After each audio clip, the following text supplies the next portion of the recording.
ஓம் ஸ்ரீ மாத்ரே நமக. ஓம் ஸ்ரீ குருபியோ நமக. ஓம் ஸ்ரீ கணேஷாய நமக. ஓம் ஸ்ரீ சுப்பிரமணிய சுவாமினே நமக. ஓம் நம சிவாய சிவாய நமக. திகடசக்கர செம்முகம் மைந்துலான் சகடச் சக்கர தாமரை நாயகன் அகடசக்கர இன்மணியா உரை விகடச் சக்கரன் மெய்பதம் போற்றுவாம். அருவமும் உருவும் ஆகி அனாதியாய் பலவாய் ஒன்றாய் பிரம்மமாய் நின்ற ஜோதி பிழம்பு அதுவோர் மீனியாக கருணைக்கோர் முகங்கள் ஆறும் கரங்கள் 12 கொண்டே ஒரு திருமுருகன் வந்தாங்கு உதித்தனன் உலகம் உய்ய. அனைவருக்கும் என் அன்பான வணக்கம். கச்சியப்பர் அருளிய கந்தபுராணத்தில் இன்று இரண்யன் புலம்பொரு படலம். இப்படலம் சூரபன்மன் இறந்தமை கேட்டு அவன் மனைவியர் தீக்குழியில் புகுதல், சூரபன்மன் சேவலும் மயிலுமாகி முருகப்பெருமானின் அருகில் இருத்தல் அறிந்து இரண்யன் புலம்பிக் கூறுவன, இறந்தவர்களுக்கு நீத்தார் வழிபாடு செய்த பின் தவம் மேற்கொள்ளல் ஆகியவற்றை பற்றி கூறுகிறது.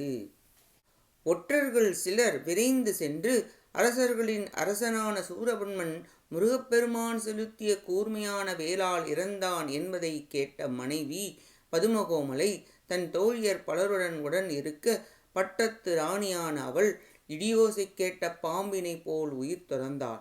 இதுவே அவள் தன் கணவனிடம் கொண்ட அன்பை காட்டுகிறது.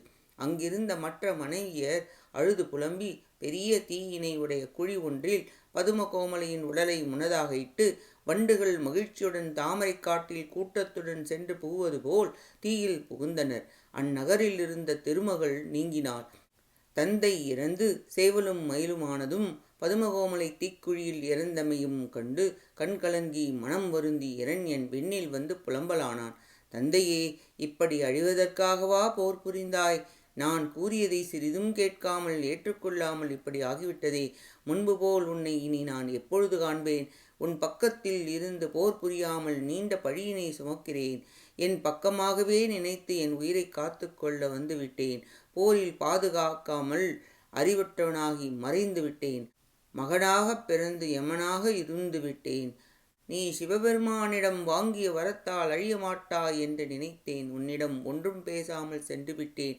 இந்த உடல் நிலையில்லாதது, ஆனால் நான் நிலையானது என நினைத்து பலரும் பழிக்க ஆய்ந்து பார்க்காமல் நான் பூமிக்கு பாரமாய் இறந்த பின் வந்துள்ளேன். தேவர்கள் வாழ்க என எப்பொழுதும் உரைத்து கொண்டிருக்கும் முருகப்பெருமானின் கொடியில் சேவலாகவும் அவரை சுமக்கும் மயிலாகவும் ஆகவா நீ பிறந்தாய்? நான் தடுக்க நினைத்தேன், அதனை நீ சிறிதளவும் கேட்கவில்லை. பகைவனான சிறுவனிடம் தோற்று அவன் வாகனமாய் விளங்குகின்றாயே. அழியாத புகழ்பெற்ற நீ பறவை வடிவம் கொண்டாய். நீ இறக்கவும் இல்லை. இறுதி சடங்கினை செய்யும் வாய்ப்பினையும் இழந்தேன். வீணாக என் உயிரை பாதுகாத்தேன். ஐயனே, உன் சினம், போரிடும் குணம், பெருமை, வெற்றி, செருக்கு, வலிமை முதலானவை எங்கே போனது? அந்த மயிலில் இந்த குணத்தை நான் பார்க்க முடியுமா? என்றெல்லாம் பலவாறாக அழுது புலம்பி மனம் வருந்தி, நான் இங்கிருந்தால் பூதகணத்தினர் தின்று தங்கள் கோபம் தீர்ப்பர் என எண்ணி கடலில் முன்பு போல் மறைந்தான்.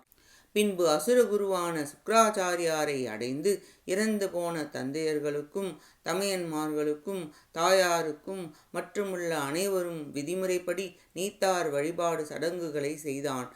பின் தம் வம்சத்தில் ஒருவனான தன் செல்வ வளத்தை வெறுத்து சிவபெருமானை உள்ளத்தில் கண்டு வீடு பேறு அடைதலின் பொருட்டு ஒரு பக்கமாக தவத்தினை மேற்கொண்டான் என கூறி இரண்யன் புலம்பொரு படலம் நிறைவடைகிறது. அடுத்த பதிவில் மீட்சிப்படலம் பற்றி பார்ப்போம். கேட்ட அனைத்து நல்லுள்ளங்களுக்கும் நன்றியும் வணக்கமும் கூறி விடைபெறுகிறேன்.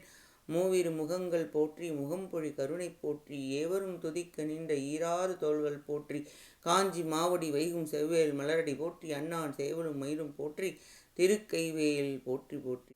ஆறிரு தடந்தோள் வாழ்க, ஆறுமுகம் வாழ்க, வெப்பை கூறுசை தனிவேல் வாழ்க, குக்குடம் வாழ்க, செவ்வேல் ஏறிய மஞ்சை வாழ்க, யானைத்தன் நனங்கு வாழ்க, மாறிலா வள்ளி வாழ்க, வாழ்க சீரடியாரெல்லாம். வான்முகில் வழாது பெய்க மலிவலம் சுரக்க, மன்னன் கோன் முறை அரசு செய்க குறைவிலாது உயிர்கள் வாழ்க, நான் மறை அரங்கள் ஓங்க நட்டவும் வேள்வி மல்க, மேன்மைகொள் சைவ நீதி விளங்குக உலகம் எல்லாம். வெற்றிவேல் முருகனுக்கு அரோகரா. காஞ்சி குமரகோட்ட முருகனுக்கு அரோகரா. நன்றி, வணக்கம். வேலும் மயிலும் துணை. ஓம் சரவண பவ முருகா சரணம். திருச்சிற்றம்பலம்.